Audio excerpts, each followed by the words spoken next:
Hello friend, मैं शुभम आर्य स्वागत करता हूं आपका ही अपने YouTube channel SK foundation tutorial पर। फ्रेंड, आज की इस वीडियो सेशन में हम लोग देखेंगे Bihar board class 10th subject history chapter number 7, जिसका नाम है भूमंडलीकरण व आर्थिक जीवन। ठीक ना। तो चलिए हम लोग अपने इस सेशन को स्टार्ट करते हैं, लेकिन सेशन में आगे बढ़ने से पहले आप सभी के लिए एक मोटिवेशन कोड है जो आप सभी को ऊर्जावान बनाएगा। मोटिवेशन कोड कुछ इस प्रकार का है, एवरीथिंग इज पॉसिबल, ठीक ना, व्हेन यू बिलीव। ठीक ना, प्रत्येक चीज पॉसिबल है जब आप क्या करते हैं, विश्वास करते हैं। ठीक ना, अपने ऊपर क्या कीजिए, विश्वास रखिए, अपने ऊपर विश्वास रखिए, क्योंकि अपने आप से विश्वास करना क्या है, बहुत ज़्यादा जरूरी है। हमेशा सोचिए कि हम ये इस चीज़ को कर सकते हैं। ठीक ना। चलिए, चैप्टर का नाम जैसा कि पहले हम बता चुके हैं कि क्या है, भूमंडलीकरण। तो हम लोग आएंगे सबसे पहले भूमंडलीकरण से, क्या आखिर भूमंडलीकरण क्या होता है। ठीक ना, भूमंडलीकरण क्या होता है। ठीक, तो देखिए, अगर जो हम भूमंडलीकरण का बात करते हैं तो भूमंडलीकरण जो है एक प्रकार की प्रक्रिया है। ठीक ना, जिसमें भू और मंडलीकरण का मतलब होता है जोड़ना। ठीक ना, यानी भूमि को एक दूसरे से जोड़ने की क्रिया क्या कहलाता है, भूमंडलीकरण। लेकिन हमको ऐसे करके नहीं जोड़ना है। ठीक ना, हमको जो है ऐसा नहीं जोड़ना है, बल्कि परिवहन के साधन के द्वारा या आर्थिक रूप से, ठीक ना, या सांस्कृतिक रूप से या राजनीतिक रूप से, ठीक ना, जब हम एक भूमि को दूसरे भूमि से जोड़ते हैं तो इसी प्रक्रिया को हम लोग क्या कहते हैं, भूमंडलीकरण। इसी प्रक्रिया क्या कहते हैं, भूमंडलीकरण। यदि आप सभी जो है कॉपी लेकर बैठे हैं तो आप इनका इस भूमंडलीकरण का डेफिनेशन लिख सकते हैं। ठीक ना, कि भूमंडलीकरण जो है राजनैतिक, आर्थिक, सामाजिक, वैज्ञानिक तथा सांस्कृतिक जीवन के विश्वव्यापी समायोजन की प्रक्रिया है, जो विश्व के विभिन्न भागों के लोगों को भौतिक व मनोवैज्ञानिक स्तर पर एकीकृत करने का सफल प्रयास करता है। ठीक ना, यानी भूमंडलीकरण क्या है, एक राजनैतिक, आर्थिक, सामाजिक, वैज्ञानिक तथा सांस्कृतिक जीवन के विश्वव्यापी क्या है, समायोजन की एक प्रक्रिया है। यानी जो सभी को क्या करता है, एक करता है, आपस में सभी को क्या करता है, एक करता है, चाहे वो सामाजिक रूप से करे, आर्थिक रूप से करे, सांस्कृतिक रूप से करे। जैसे कि आप सभी देखते होंगे कि अब भारत का जो संस्कृति है वो विदेशों में देखने को मिलता है। ठीक, जैसे फॉर एग्जाम्पल लेते हैं हम लोग बिहार लेते हैं, और अभी बिहार छठ पूजा का समय भी है। ठीक ना, छठ पूजा जो है बिहार का फेमस त्यौहार है, लेकिन पिछले बार देखा गया कि ये छठ पूजा क्या लंदन में भी मनाया गया। ठीक ना, फिर दुबई में भी मनाया जाता है, फिर अमेरिका में भी मनाया जा रहा है। यानी ये सब क्या है, ये सब किसका परिणाम है, ये सब जो परिणाम है वो हमारा भूमंडलीकरण का ही परिणाम है। ठीक ना, किसका परिणाम है, भूमंडलीकरण का। कि आई होप यू कि आप लोग समझ चुके होंगे कि भूमंडलीकरण क्या है। चलिए हम लोग चलते हैं अब आगे, और इस चैप्टर को जो हम लोग क्वेश्चन के माध्यम से पूरा सोल्व करेंगे। ठीक ना, तो आप सभी को हताश या नताश नहीं होना है। ठीक ना, आप सभी को हताश या नताश नहीं होना। चलिए नेक्स्ट हमारा है क्वेश्चन कि भूमंडलीकरण में बहुराष्ट्रीय कंपनियों के योगदान को स्पष्ट करें। ठीक ना, भूमंडलीकरण में बहुराष्ट्रीय कंपनियों के योगदान को क्या करें, स्पष्ट करें। ठीक, तो देखिए बोल रहा है कि भूमंडलीकरण में जो है बहुराष्ट्रीय कंपनियों का क्या योगदान है। तो सबसे पहले तो आप सभी अर्थव्यवस्था में पढ़ चुके हैं कि बहुराष्ट्रीय कंपनी क्या होती है। ठीक है ना, बहुराष्ट्रीय कंपनी क्या होती है, वैसा कंपनी जिसका मुख्यालय एक ही देश में होता है, लेकिन वह किसी भी वस्तुओं के उत्पादन पर नियंत्रण व समन्वय क्या करता है, दो या दो से अधिक देशों में क्या करता है, रखता है। तो उसी को हम लोग क्या कहते हैं, बहुराष्ट्रीय कंपनी। जैसे पार्ले हो गया, पार्ले समूह क्या है, बहुराष्ट्रीय कंपनी है। थम्स अप ब्रांड क्या है, एक बहुराष्ट्रीय कंपनी है। और जैसे मोबाइल में हो गया सैमसंग, क्या है, एक बहुराष्ट्रीय कंपनी है। हालांकि इसका क्या है, मुख्यालय किसी एक जगह हुआ, लेकिन क्या सैमसंग का मोबाइल सिर्फ इंडिया में ही मिलता है, या सिर्फ चाइना में ही मिलता है, या सिर्फ कि अमेरिका में ही मिलता है, ऐसा नहीं है। ठीक ना, ऐसा बिल्कुल नहीं है, वो विभिन्न देशों में मिलता है। तो इसी सब कंपनी को हम लोग क्या कहते हैं, बहुराष्ट्रीय कंपनी। इसी को क्या कहते हैं, बहुराष्ट्रीय कंपनी। जैसे अपना देश का एक बहुराष्ट्रीय कंपनी क्या है, जैसे एशियन पेंट, जो कि घर में लोग पेंट जिसको करते हैं वो क्या है, एशियन पेंट, वो अपना देश का है। लेकिन क्या वो सिर्फ भारत में मिलता होगा, ऐसा नहीं। ठीक ना, वो बल्कि अलग अलग जगह पे मिलता होगा। तो बोल रहा है कि बहुराष्ट्रीय कंपनियों का भूमंडलीकरण के योगदान में भूमंडलीकरण के योगदान में भूमिका क्या रहा उसका, बहुराष्ट्रीय कंपनी का।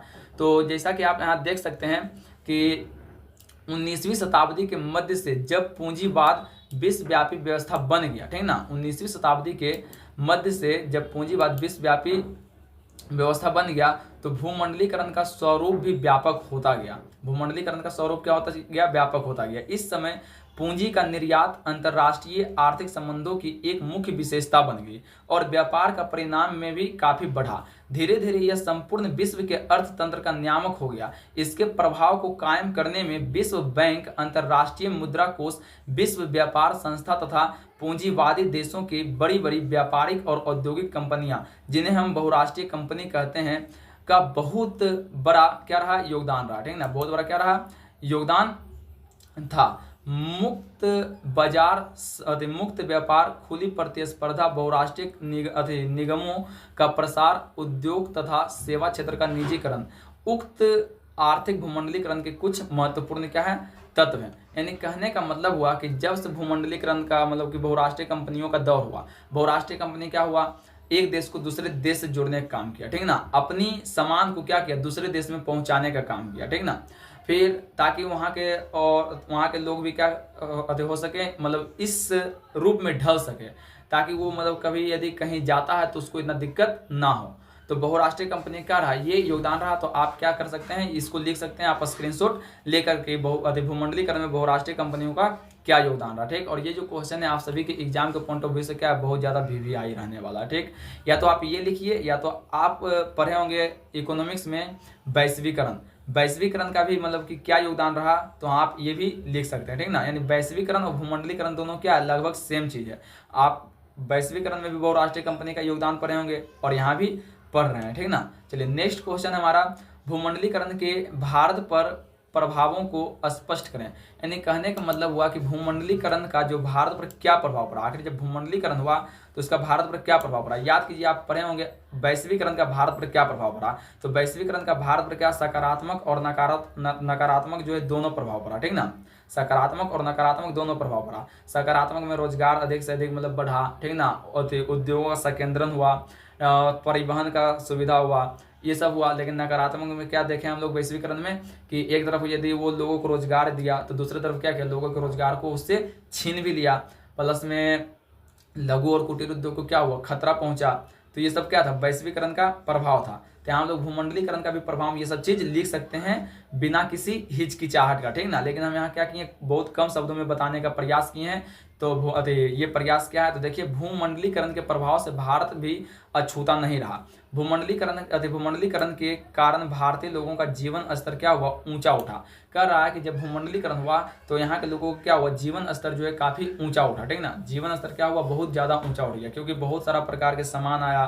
ठीक ना, बहुत सारे कंपनियां आई, उसमें लोगों को रोजगार मिला, और लोगों को रोजगार मिला तो क्या किया, वो अपना जीवन स्तर को ऊंचा उठाया। ठीक ना, तो ये क्या रहा, भूमंडलीकरण का परिणाम रहा। ठीक, उसके बाद जो है भूमंडलीकरण के कारण भारतीय लोगों के जीविकोपार्जन के क्षेत्र में काफी बदलाव आया। ठीक ना, कह रहा है कि भूमंडलीकरण जब आया तो लोगों का जीविकोपार्जन का जो क्षेत्र था, यानी जिससे वो मतलब क्या करता था, अपना पेट पालन करता था, अपने परिवारजनों का पेट पालन करता था, उसमें भी क्या हुई, बहुत ज्यादा वृद्धि हुई। उसमें भी क्या हुई, बहुत ज्यादा वृद्धि हुई। जैसे ठीक ना, एवं ट्रेवल एजेंसी, यातायात की सुविधा, रेस्टोरेंट, रेस्ट हाउस, आवासीय होटल इत्यादि। ठीक, और नेक्स्ट क्या था, तो देखें नेक्स्ट हमारा प्रभाव क्या पड़ा, तो सूचना एवं संचार के क्षेत्र में भी क्रांति आई, जिससे इस क्षेत्र में भी भारतीय लोगों को रोजगार के अवसर पैदा हुए। कह रहा है सूचना में भी मतलब क्या हुई, क्रांति हुई। संचार का व्यवस्था भी क्या हुआ, बढ़ा।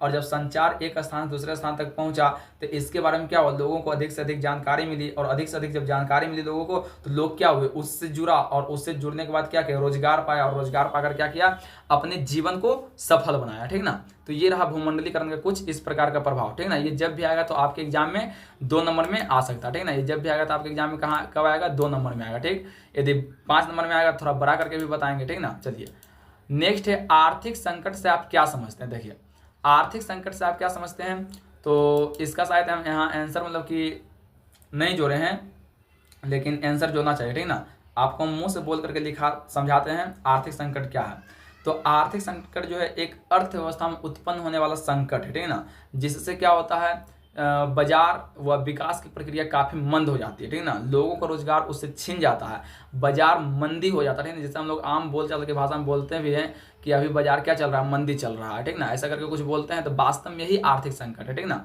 लेकिन हमको इसको एकदम सुटेबल डिफिनेशन लिखना है, तो कैसे लिखेंगे, तो लिखेंगे अर्थतंत्र में उत्पन्न वह संकट जो विकास एवं उत्पादन की प्रक्रिया को क्या करती है, मंद कर देती है, उसे ही आर्थिक संकट कहते हैं।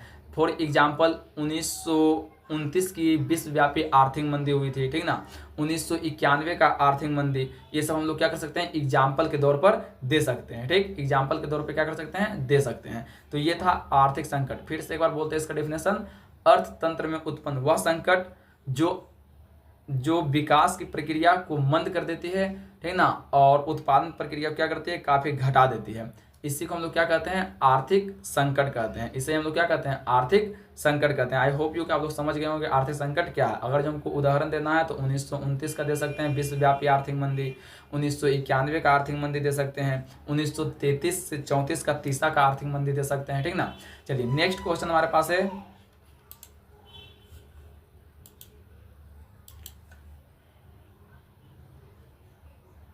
ब्रेटन वुड्स सम्मेलन का मुख्य उद्देश्य क्या था।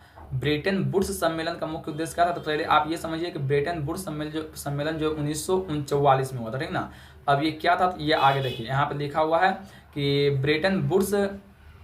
ब्रेटन वुड्स सम्मेलन जुलाई 1944 ईस्वी में अमेरिका के न्यू हैम्पशायर नामक स्थान पर हुआ था, ठीक ना। ब्रेटन वुड्स सम्मेलन कहाँ हुआ था, तो अमेरिका के न्यू हैम्पशायर स्थान पर हुआ था, जिसका मुख्य उद्देश्य औद्योगिक विश्व में आर्थिक स्थिरता एवं पूर्ण रोजगार था, ठीक ना। जिसका मुख्य उद्देश्य क्या था, औद्योगिक विश्व में आर्थिक स्थिरता एवं पूर्ण रोजगार था, क्योंकि इसी आधार पर विश्व शांति स्थापित की जा सकती थी, ठीक ना। कहने का मतलब हुआ ब्रेटन वुड्स सम्मेलन। ब्रेटन वुड्स सम्मेलन जो है जुलाई 1944 ईस्वी में हुई थी। कहाँ हुई थी, तो अमेरिका के न्यू हैम्पशायर नामक स्थान पर हुई थी, ठीक ना। और इस सम्मेलन का मुख्य उद्देश्य यही था कि जब 1929 का विश्वव्यापी आर्थिक मंदी हुआ, और इस आर्थिक मंदी का सबसे ज़्यादा यदि असर की बात करें, सबसे ज़्यादा प्रभाव जो पड़ा वो अमेरिका पर ही पड़ा, ठीक ना। और इसके लिए जो है अमेरिकी राष्ट्रपति नई आर्थिक नीति भी लागू किया था, उनका नाम था डी रूजवेल्ट, वो भी क्वेश्चन आगे आएगा। देखा गया कि यदि इसी प्रकार से लगातार बहुत दिनों तक चलता रहा तो शायद हमारा अर्थव्यवस्था क्या हो सकता है, मजबूत नहीं होगा। इसलिए वे सब 1944 में ब्रेटन वुड्स सम्मेलन किया, और इस सम्मेलन का एक ही लक्ष्य था कि उद्योगों का विकास जो है उसमें स्थिरता लाया जाए। यानी कहने का मतलब यदि कोई उद्योग हम लोग खोल रहे हैं तो उसको तुरंत नहीं बंद करेंगे, कम से कम 10 साल 20 साल 25 साल करके देखेंगे क्या इसमें हमको मतलब कि कुछ प्रॉफिट हो रहा है या नहीं हो रहा है, ठीक ना। और इसका एक और लक्ष्य था कि इससे लोगों को रोजगार मिले, ठीक ना, क्योंकि लोगों के लिए रोजगार मिलेगा तभी क्या कर पाएगा, वो भी अपना पेट पालन कर पाएगा। तो ब्रेटन वुड्स सम्मेलन क्या था, आप लोग समझ गए होंगे। ब्रेटन वुड्स सम्मेलन जुलाई 1944 ईस्वी को अमेरिका के न्यू हैम्पशायर नामक स्थान पर हुआ था, जिसका मुख्य उद्देश्य था औद्योगिक विश्व में आर्थिक स्थिरता लाना और लोगों को अधिक से अधिक रोजगार प्राप्त मतलब रोजगार देना, ताकि विश्व में शांति बना रह सके, ठीक ना। चलिए आप लोग समझ गए हैं ब्रेटन वुड्स सम्मेलन क्या था। नेक्स्ट क्वेश्चन है कि औद्योगिक क्रांति ने किस तरह विश्व बाजार के स्वरूप को विस्तृत किया। बोल रहा औद्योगिक क्रांति जो, ठीक ना, आप सभी को पता है कि औद्योगिक क्रांति जो है 18वीं शताब्दी अर्थात 1750 के बाद सबसे पहले ब्रिटेन अर्थात इंग्लैंड से शुरू हुआ था, ठीक ना। औद्योगिक क्रांति क्या था, तो उद्योग में होने वाली एक क्रांति थी, ठीक ना, जो क्या किया, जिसमें मतलब कि हाथ से बनने वाली मशीनों की जगह क्या हुआ, बड़ा बड़ा मशीन का निर्माण हुआ, और उत्पादन की प्रक्रिया जो है बड़े पैमाने पर किया जाने लगा। अर्थात हम कह सकते हैं इसका अति साधारण डेफिनेशन, करेक्ट डेफिनेशन, औद्योगिक क्रांति 18वीं शताब्दी में इंग्लैंड से हुआ था, जिसमें छोटे छोटे उद्योग धंधों के स्थान पर बड़े बड़े उद्योग धंधों की स्थापना किया गया, और उसमें आधुनिक मशीनों का प्रयोग कर अधिक से अधिक उत्पादन में वृद्धि करने का प्रयास किया गया। इसी क्रांति को हम लोग क्या कहते हैं, औद्योगिक क्रांति। अब बोल रहा क्वेश्चन हमारा क्या है, ध्यान से पढ़िए, औद्योगिक क्रांति ने किस तरह विश्व बाजार के स्वरूप को विस्तृत किया। तो औद्योगिक क्रांति जो है निम्नलिखित प्रकार से विश्व बाजार के स्वरूप को क्या किया, मतलब कि विस्तृत किया। सबसे पहले औद्योगिक क्रांति हुआ तो क्या हुआ, सभी देशों में क्या हुआ, उद्योगों का संकेंद्रण बढ़ा।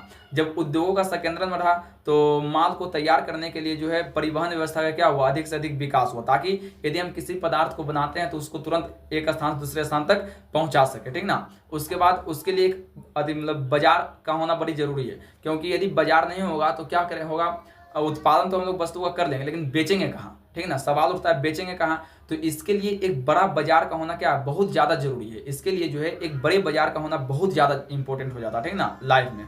तो बाजार का निर्माण किया गया।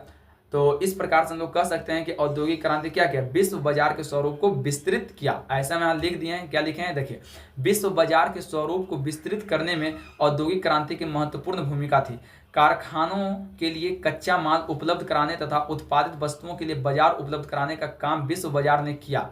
इस प्रक्रिया में उपनिवेश ने महत्वपूर्ण योगदान किया। साथ ही व्यापार पूंजी के प्रवाह और श्रमिकों के पलायन ने भी विश्व बाजार के स्वरूप को क्या किया, विस्तृत किया। जैसे आप लोग पता हो, आप लोग को स्लम पद्धति, ठीक ना, जब विश्व में औद्योगिक क्रांति हुआ तो लघु कुटीर उद्योग बंद हो गए और यहाँ के मजदूर लोग जो है अपने रोजगार के लिए, अपने पेट पालने के लिए क्या हुए, एक स्थान से दूसरे स्थान तक क्या किए, पलायन किए।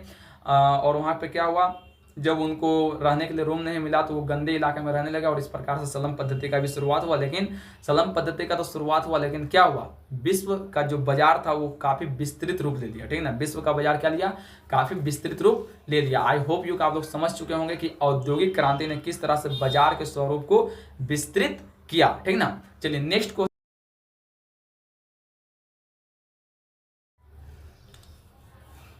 तो अगला प्रश्न हमारा है विश्व बाजार के लाभ हानि पर संक्षिप्त टिप्पणी लिखें। यानी विश्व बाजार का क्या लाभ है, विश्व बाजार का क्या हानि है, हमको इस पर क्या करना है, संक्षिप्त टिप्पणी लिखना है, ठीक ना, एकदम शॉर्ट में। तो सबसे पहले हम लोग देखेंगे लाभ क्या है और हानि क्या है, लेकिन उसको भी देखने से पहले जो है हम लोग देखेंगे कि विश्व बाजार आखिर होता क्या है, ठीक ना। विश्व बाजार क्या है, तो एक वैसा बाजार जहां विश्व के प्रत्येक वस्तु उपलब्ध होती है उसे विश्व बाजार कहते हैं, ठीक ना। और भारत का विश्व बाजार क्या है, मुंबई। आप सभी को ध्यान रखना है, भारत का विश्व बाजार क्या है, मुंबई। भारत की वित्तीय राजधानी भी बोला जाए तो मुंबई, भारत की वित्तीय राजधानी भी बोला जाए तो क्या हो जाएगा, मुंबई, ठीक ना।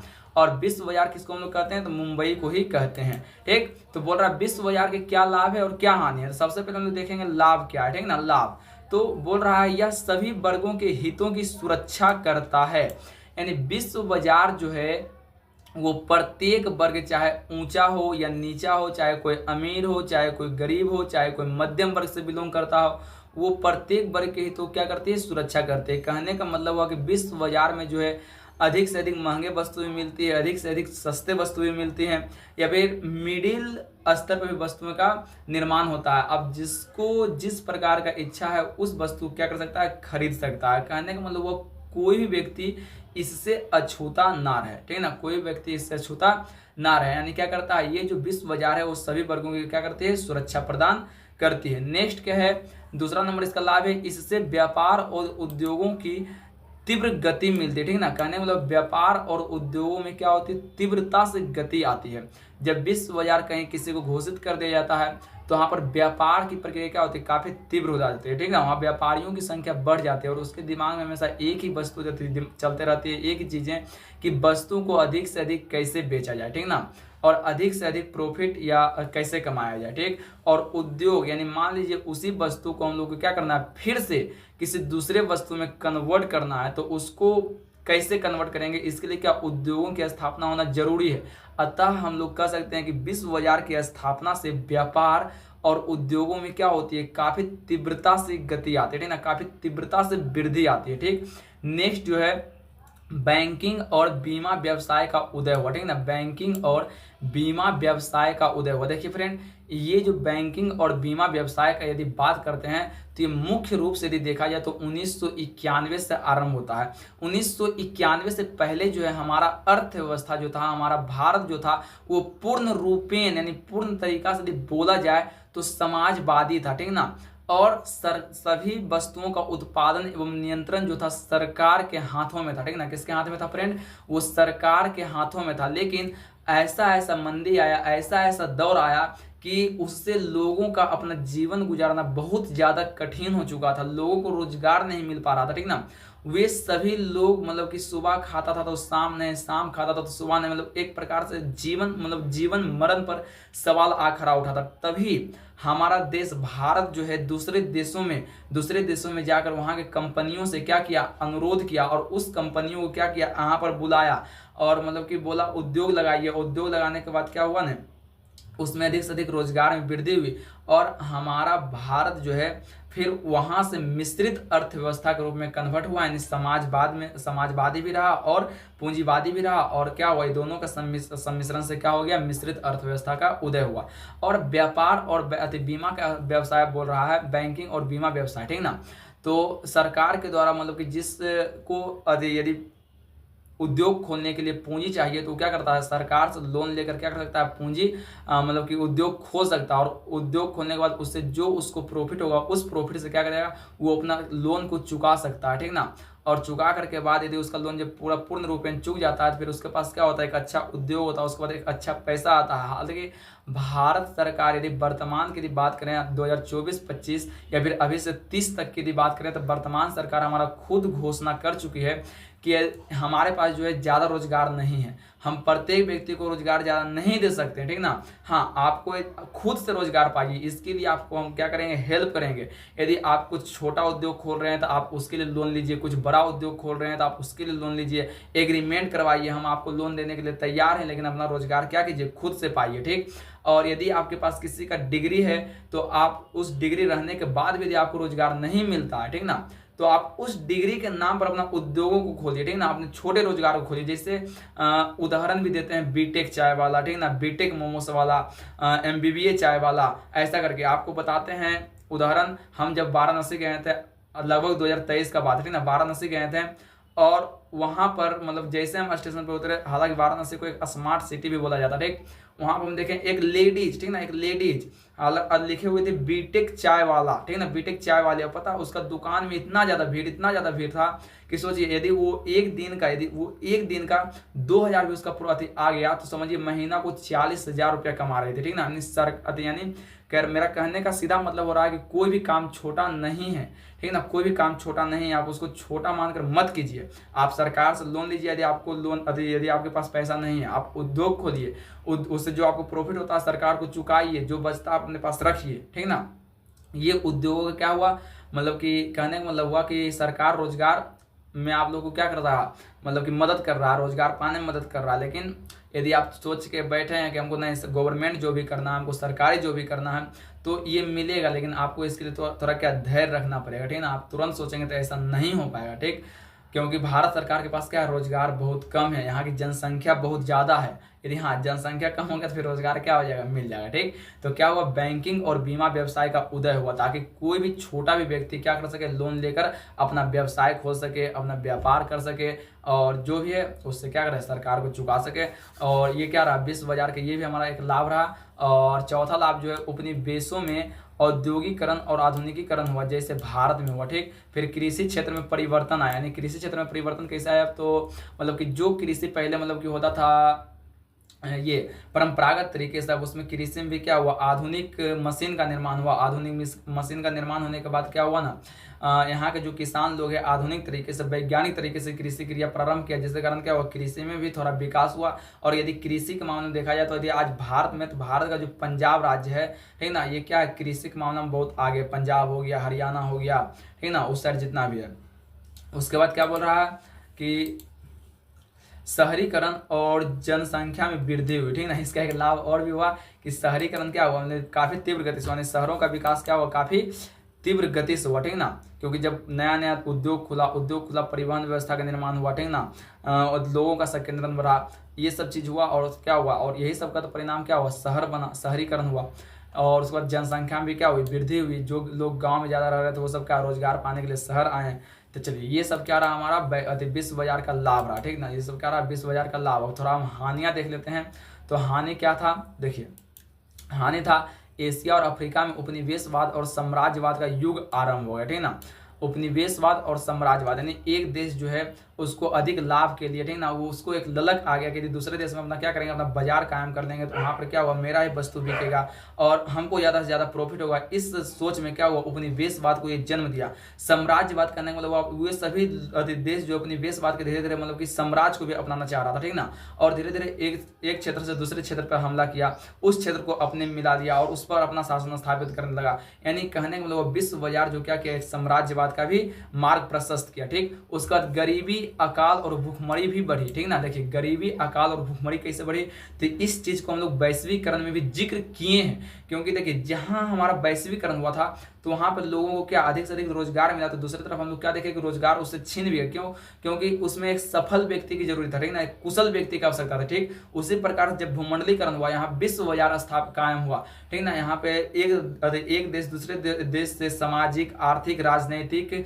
किसी भी प्रकार से जुड़ा, तो इसमें जुड़ने में जो है एक कुशल व्यक्ति का बहुत बड़ा योगदान रहा। लेकिन जो व्यक्ति कुशल नहीं है वो इस मामला से क्या हुआ, डायरेक्ट साइड हो गया। यानी इससे क्या हुआ, गरीबी बढ़ी, अकाल हुई, भूखमरी बढ़ी। ठीक, तो ये भूमंडलीकरण का क्या रहा, ये भी एक मतलब कि प्रभाव रहा। फिर उग्र राष्ट्रवाद का विकास हुआ, राष्ट्रवाद का विकास हुआ। ठीक, चलिए ये हो गया हमारा इसका हानि। ठीक, नेक्स्ट क्वेश्चन है मजदूरों पर एक टिप्पणी लिखे, ठीक ना, सॉरी, गिरमिटिया मजदूरों पर एक टिप्पणी लिखे। देखिए गिरमिटिया मजदूर क्या था, तो गिरमिटिया मजदूर वैसे श्रमिक थे जिन्हें अनुबंध के अंतर्गत भारत से लाया गया था और इन्हें पूर्वी उत्तर प्रदेश, देखिए ये ऑब्जेक्टिव में पूछता है कि गिरमिटिया मजदूरों को कहां से लाया गया था, तो पूर्वी उत्तर प्रदेश, पश्चिमी Bihar, Punjab, Haryana, Jamaica, Fiji, त्रिनाद, tobacco, Mauritius आदि देशों में ले जाया गया था। ठीक ना, और इन्हें मुख्यतः नकदी फसलों के उत्पादन में लगाया जाता था। 1921 में ब्रिटिश सरकार ने यह व्यवस्था बंद कर दी थी। ठीक ना, गिरमिटिया मजदूर क्या था, तो गिरमिटिया मजदूर जो था एक प्रकार के श्रमिक, ठीक ना, श्रमिक थे।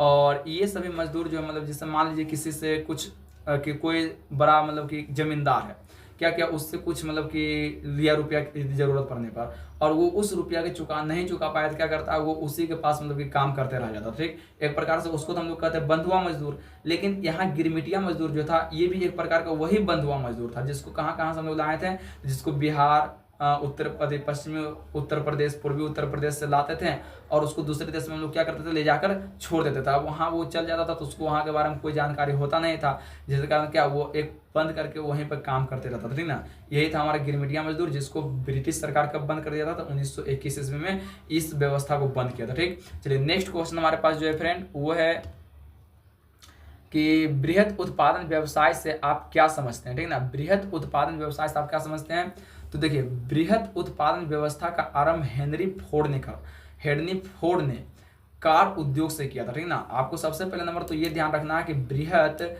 उत्पादन व्यवस्था का प्रयोग कौन किया था, हेनरी फोर्ड ने। ठीक ना, कौन किया था, हेनरी फोर्ड ने। किस उद्योग से किया था, तो कार उद्योग से किया था। ठीक ना, किस उद्योग से किया था, कार उद्योग से किया था। बोल रहा है इससे उत्पादन बढ़ा, लागत और कीमत में कमी आई, यहाँ मजदूर हुआ। ठीक ना, मजदूरों की आर्थिक स्थिति में सुधार हुआ। ठीक ना, आर्थिक स्थिति में सुधार हुआ।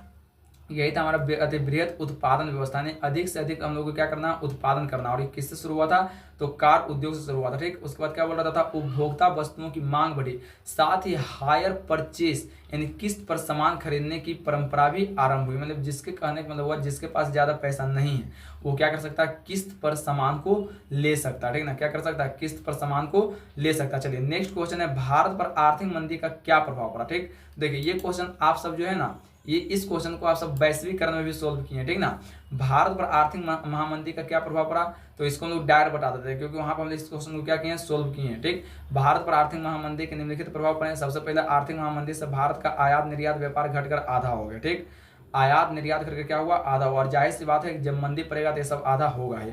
फिर आर्थिक महामंदी का सबसे बुरा प्रभाव भारत के किसानों को हुआ। ठीक, उसके बाद आर्थिक महामंदी से शहरी वर्ग प्रभावित नहीं हुआ। आर्थिक मंदी से क्या हुआ, शहरी वर्ग प्रभावित नहीं हुआ। महामंदी के प्रभाव को कम करने के लिए सरकार भारत से सोने के निर्यात करने लगी।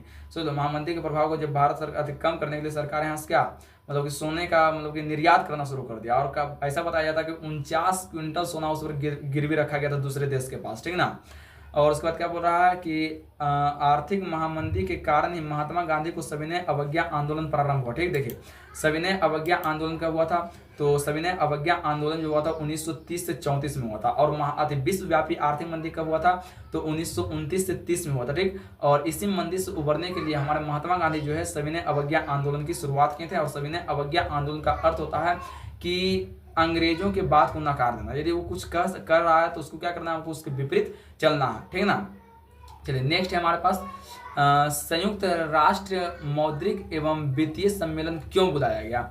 संयुक्त राष्ट्र मौद्रिक एवं वित्तीय सम्मेलन क्यों बुलाया गया, इसकी क्या उपलब्धियां थी। ठीक, तो आप लोग ध्यान से देखिए। तो थोड़ा स्क्रीन आज थोड़ा काम नहीं कर रहा सही से, चलिए ठीक।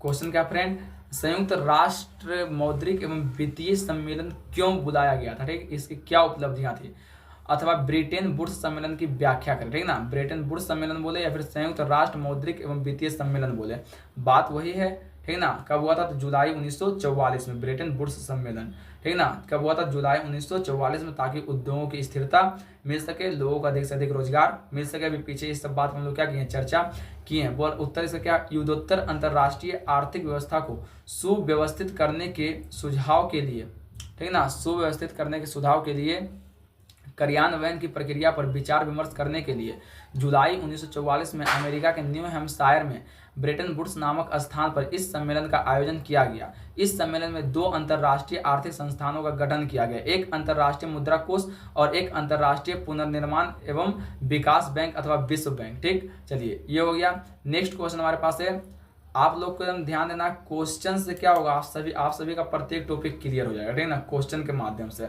1950 के बाद विश्व अर्थव्यवस्था के पुनर्निर्माण के लिए किए जाने वाले प्रयासों पर प्रकाश डाले, ठीक ना, 1950 के बाद। तो जैसा कि आप लोगों को बताया, 1950 के बाद जो हमारे भारत की यदि बात किया जाए तो हमारा भारत के पास कुछ नहीं बचा था, सिर्फ और सिर्फ एक चीज बता था, कृषि, ठीक ना। और यहाँ पर कृषि में भी क्या हुई थी, निम्न उत्पादकता थी, ठीक ना। लोग उपजाते तो बने फसल, लेकिन वो आधा पेटी खाकर क्या करते थे, रहते थे। आप सभी को एकदम गौर से ध्यान देना, ठीक ना। लेकिन उसी वक्त दौर शुरू होता है हरित क्रांति की, और इसका जो मतलब कि इनका जो जनक है वो MS स्वामीनाथन को माना जाता है, ठीक। ये क्या किए, अनाजों के पैदावार में वृद्धि हेतु बहुत सारे प्रक्रिया की हैं, जिसके कारण क्या हुआ, धान एवं गेहूं की मतलब की पैदावार में क्या हुई, वृद्धि हुई, और प्रत्येक लोगों का फिर पेट भरना शुरू हुआ। लेकिन फिर भी हम लोग क्या थे, अपेक्षित लक्ष्य से दूर थे। हम लोग को जहां तक जाना चाहिए था वहां तक हम लोग नहीं पहुंच पाए थे, ठीक ना। 1991 तक हमारा अर्थव्यवस्था जो है डगमगाते रहा, ठीक ना, डगमगाते रहा। और जैसा कि अभी हम लोग आपको बताए हैं कि मतलब कि पहले जो हमारा था 1991 से पहले हमारा भारत संपूर्ण तरीका से समाजवादी अर्थव्यवस्था पर आधारित था, ठीक ना। और उसी को सुधारने के लिए बहुत सारा प्रयास हुआ। चलिए हम लोग देखते हैं उनमें क्या क्या प्रयास था, ठीक। तो देखिए यहाँ पर बताया जा रहा है कि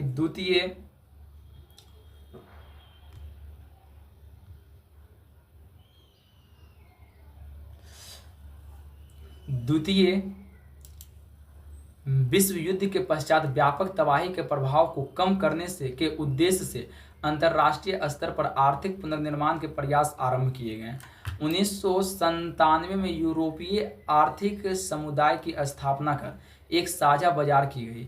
1995 में विश्व व्यापार संगठन बनाया गया, जिसको हम लोग WTO कहते हैं, वर्ल्ड ट्रेड ऑर्गेनाइजेशन बनाया गया। विभिन्न देशों ने अपने आर्थिक हितों की सुरक्षा के लिए G77, G8, आसियान, ओपेक, दक्षेस और यूरोपीय संघ का गठन किया, यानी बहुत सारा काम किया। ये सब आते हैं मतलब कि अर्थव्यवस्था को मजबूत करने के लिए, ठीक। तो अर्थव्यवस्था को मजबूत करने के लिए द्वितीय विश्व युद्ध के पश्चात, द्वितीय विश्व युद्ध कब हुआ था, तो 1945 में, ठीक ना, 1939 से 1945।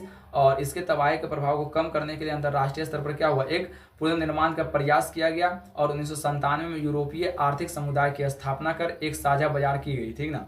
1995 में विश्व व्यापार संगठन का निर्माण हुआ, ताकि प्रत्येक छोटा मोटा देश क्या हो सके, एक दूसरे से जुड़ सके और अपने व्यापार व्यवस्था को क्या कर सके, मजबूत कर सके, ठीक ना। इसके लिए बहुत सारा सम्मेलन हुआ, जैसे G77 हुआ, और वही हाल में क्या G20 हुआ, ठीक ना, फिर उसके बाद G8 हुआ, आसियान हुआ, ओपेक हुआ, दक्षेस हुआ और यूरोपीय संघ का गठन हुआ। ये सब क्या था, सम्मेलन था आर्थिक व्यवस्था को मजबूत करने के लिए, ठीक ना। चलिए नेक्स्ट क्वेश्चन हमारे पास जो है फ्रेंड, और वो है बहुराष्ट्रीय कंपनी क्या है, तो अभी जस्ट बताए हैं, वैसा कंपनी जिसका मुख्यालय किसी एक जगह होता है, लेकिन वो उत्पादन पर नियंत्रण एवं समन्वय जो है 2 या 2 से अधिक देशों में रखता है, ठीक। उसी को हम लोग क्या कहते हैं, बहुराष्ट्रीय कंपनी कहते हैं, ठीक ना। आप सभी को थोड़ा बैकग्राउंड आवाज आ रहा होगा फ्रेंड, तो आप इसको क्या कीजिए, मतलब कि नजरअंदाज कीजिए, और हम आपको जो बोल रहे हैं वो ध्यान से सुनिए, ठीक ना। क्योंकि सुने हैं ना, रख हौसला वो मंजर भी आएगा, प्यासे के पास चलकर समंदर भी आएगा, थक कर मत बैठ ए मंजिल के मुसाफिर, मंजिल भी मिलेगी और मिलने का मजा भी आएगा, ठीक। तो आप इसको हमेशा जहन में बैठा लीजिए और अपने एग्जाम की तैयारी पर करते रहिए, ठीक ना। चलिए नेक्स्ट है, बहुराष्ट्रीय कंपनी क्या है, तभी बता दिए, अंतर्राष्ट्रीय आर्थिक विनियमन किन 3 प्रभावों पर आधारित है, ठीक ना। फिर बोल रहा अर्थशास्त्रियों के अनुसार अंतर्राष्ट्रीय आर्थिक विनियमन जो है निम्नलिखित 3 प्रकार के प्रभावों पर आधारित है, यानी आधारित है। पहला व्यापार पर आधारित है, दूसरा श्रम पर आधारित और तीसरा पूंजी पर आधारित है। ठीक, चलिए नेक्स्ट क्वेश्चन है, ब्रेटन वुड्स सम्मेलन में स्थापित 2 वित्तीय संस्थानों के नाम लिखें। ब्रेटन वुड्स सम्मेलन जो है अमेरिका के न्यू हैम्पशायर नामक स्थान पर हुआ था, ठीक ना, अमेरिका के न्यू हैम्पशायर नामक स्थान पर हुआ था, जुलाई 1944 ईस्वी को हुआ था। और इसमें जो है 2 प्रकार के संस्था का गठन किया गया था, जिसमें से पहला था अंतर्राष्ट्रीय मुद्रा कोष और दूसरा था विश्व बैंक। और अभी आपको बता देते हैं, विश्व बैंक का जो अध्यक्ष है हमारे भारतीय मूल के व्यक्ति हैं और उनका नाम है अजय बांगा। ठीक ना, आपको ध्यान रखना है, करंट अपडेट है 2025 का, सॉरी 2024 का अपडेट है। ठीक, चलिए नेक्स्ट क्वेश्चन है, वर्तमान युग में कॉल सेंटर की क्या उपयोगिता है, यानी बोल रहा आज के युग में जो कॉल सेंटर की क्या उपयोगिता है। तो वर्तमान समय में जगह जगह पर कॉल सेंटर स्थापित किए गए, जिनमें बैठे बैठे किसी भी कंपनी के विषय में वांछित सुविधा प्राप्त की जा सकती है। यही क्या है इसका उपयोगिता। मान लीजिए हमको कोई भी कंपनी के बारे में जानना है, कॉल सेंटर पे गए, वहाँ के उस कंपनी के बारे में जान लिए, और अभी तो ट्रेड ज़्यादा चल रहा है, ठीक ना, ट्रेंडिंग, अभी बहुत सारा लोग कर रहा है ट्रेडिंग, ठीक ना, इसमें मतलब कि आप लोग भी मतलब कि थोड़ा मतलब कि देखिए, सर्च करके कीजिए नहीं, लेकिन सर्च करके देखिए आखिर क्या है ये सब। तो इसमें आपको बहुत सारे कंपनी के बारे में बताया जाएगा, आपको वहाँ बताया जाएगा कि आप यदि इसमें इस कंपनी में पैसा लगा रहे हैं तो आप कंपनी का मालिक हैं, यदि ये प्रॉफिट में गया तो आपको भी फायदा होगा, यदि ये लॉस में गया तो आपका भी जाएगा। ये सब ट्रेडिंग का क्या है, ट्रेडिंग का बहुत सारा प्रकार है, ठीक ना। तो कॉल सेंटर जो है, हम लोग कॉल सेंटर में आप लोग ये नहीं समझिएगा कि हम लोग जो बात करते हैं वो कॉल सेंटर, ठीक ना, ये ऐसा कॉल सेंटर नहीं है, बल्कि हमको कंपनियों के बारे में जानकारी प्रदान करते हैं। ठीक, चलिए नेक्स्ट है, विश्व बाजार के स्वरूप को स्पष्ट करें। विश्व बाजार के स्वरूप को हम लोग को क्या करना है, स्पष्ट करना है। 19वीं शताब्दी से विश्व में अनेक महत्वपूर्ण बदलाव आए। ये बदलाव आर्थिक, राजनीतिक, सामाजिक, सांस्कृतिक और तकनीकी कारणों से आए, जिसका समस्त विश्व पर व्यापक प्रभाव पड़ा। औद्योगिक क्रांति के द्वारा उत्पादन के बढ़ते आकार के कारण कच्चे माल तथा तैयार वस्तुओं की बिक्री के लिए बाजार की आवश्यकता हुई। इस विश्व बाजार के स्वरूप को आधार था कपड़ा उद्योग। औद्योगिक क्रांति के फैलाव के साथ साथ बाजार का स्वरूप भी विश्वव्यापी होता गया, ठीक ना। आप लोग को ये क्या करना है, कॉपी कलम लेकर बैठिए और प्रत्येक को क्या कीजिए, नोट कीजिए या फिर स्क्रीनशॉट मार कर रखिए मोबाइल में, ठीक, उससे याद कीजिए। ऐसा तो मेरे अकॉर्डिंग आप कॉपी में नोट कर लीजिए, ज़्यादा बेहतर रहेगा। फिर एक तरफा अनुबंध व्यवस्था पर टिप्पणी कीजिए, अभी हम जस्ट पीछे बताए हैं। फिर भारत के सूती वस्त्र उद्योग में गिरावट के क्या कारण थे। देखिए भारत में सूती, नेक्स्ट क्वेश्चन है फ्रेंड कि भारत के सूती वस्त्र उद्योग में गिरावट के क्या कारण थे। ठीक, तो भारत में सूती वस्त्र उद्योग की गिरावट के बहुत सारे कारण हो सकते हैं। देखिए यहाँ पे ध्यान से आप देखते जाइए, 18वीं शताब्दी तक भारतीय सूती कपड़े की मांग सारे विश्व में थी, परंतु 19वीं शताब्दी के आते आते अनेक कारणों से इसमें गिरावट आती गई, जो निम्नलिखित है। ठीक, देखिए किस किस कारण से गिरावट आए। पहला कारण है कि भारतीय सूती कपड़ों के उद्योग की गिरावट का सबसे मुख्य कारण इंग्लैंड की औद्योगिक क्रांति थी, जिसके कारण अब उसने भारत से सूती कपड़े का आयात बंद कर दिया। ठीक ना, जब इंग्लैंड में औद्योगिक क्रांति हुआ तो वहाँ पे क्या हुआ, खुद वो सूती वस्त्रों का मतलब निर्माण करना शुरू कर दिया, तो इसलिए क्या हुआ, यहाँ पर गिरावट आ गया। ठीक, नेक्स्ट है, औपनिवेशिक सरकार भारतीय बाजारों में ब्रिटिश निर्मित सूती वस्त्रों की भरमार कर दी। ठीक ना, जो भारतीय वस्त्र के मुकाबले काफ़ी सस्ते होते थे, और ब्रिटिश सरकार क्या किया ने, ऐसा सूती वस्त्र का निर्माण किया जो आकर्षक दिखते थे, सुंदर दिखते थे, लोग उसको अधिक खरीदते थे, और समझते मतलब कीमत भी क्या रहता था, बहुत कम रहता था, जिसके कारण क्या हुआ, भारतीय सूती वस्त्र का मतलब क्या हुई, गिरावट आई। नेक्स्ट है,